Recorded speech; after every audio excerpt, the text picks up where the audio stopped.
Comment gérer la situation après un accident nucléaire d'ampleur aujourd'hui ? Depuis 2005, l'autorité de sûreté nucléaire a initié un travail très concret autour de cette question.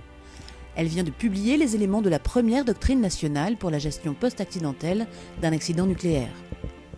Les travaux qu'elle a pilotés pour permettre au pouvoir public de construire une stratégie de prise en charge des conséquences sanitaires, sociales et économiques trouvent ainsi un premier aboutissement qui a déjà été relayé en Europe et constitue une contribution originale sur le plan international. C'était vraiment une initiative tout à fait novatrice. Nous étions demandé où nous pourrions trouver des précédents dans d'autres pays, nulle part. Donc nous sommes partis d'éléments pionniers avec toutes les difficultés que comporte une démarche de pionnier sur un sujet non défriché.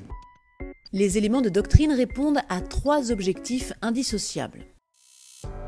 Premier objectif, protéger les populations contre les dangers de la radioactivité.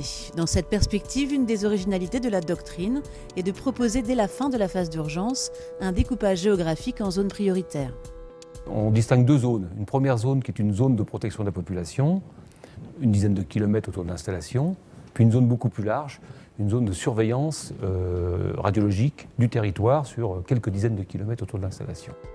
Deuxième objectif poursuivi par les éléments de doctrine, apporter un appui à la population victime des conséquences de l'accident.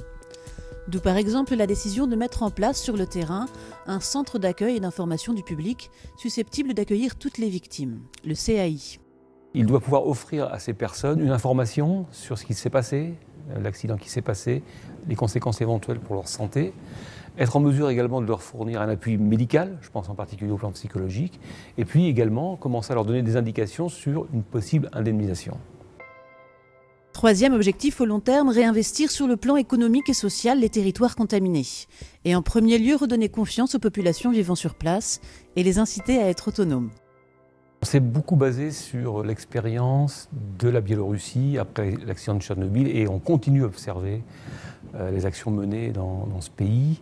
L'idée, ce n'est pas de décharger les pouvoirs publics de leurs obligations, il y aura toujours des mesures faites par les services de l'État, mais que chaque citoyen qui vit dans un territoire contaminé puisse, de par lui-même, procéder à des mesures dans son environnement, dans son jardin potager par exemple, pour essayer de mesurer la radioactivité résiduelle des produits du jardin, constitue un acte qui peut redonner confiance à ces personnes.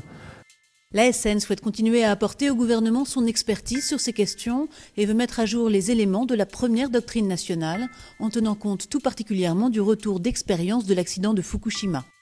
On a décidé de publier ces éléments de doctrine, mais on a aussi décidé de s'organiser pour les mettre à jour. Et dans cette mise à jour, il y aura effectivement le retour d'expérience du Japon. Et déjà, on a mis en place une veille scientifique et technique de ce qui se passe au Japon. On a beaucoup à apprendre, par exemple, sur ce qu'ont fait les Japonais en matière de décontamination et de gestion des déchets. Donc c'est un sujet que nous avons exploré, mais il est clair que l'expérience japonaise sera utile pour mettre à jour nos éléments de doctrine. Je pense que l'apport de Fukushima est tout à fait clair. L'accident de Fukushima a été conduit au Japon, dans une île avec des vents favorables, mais il est tout à fait évident que si un accident comme Fukushima survenait en Europe, il aurait un côté transfrontière tout à fait évident, à la fois dans la gestion de la crise et dans la gestion du post-accidentel. Ces éléments de doctrine sont donc une première étape importante de la préparation à la gestion post-accidentelle nucléaire qui doit donc être poursuivie et intensifiée afin que les acteurs concernés, préfectures, ministères, services de l'État, puissent se l'approprier, en particulier au niveau territorial.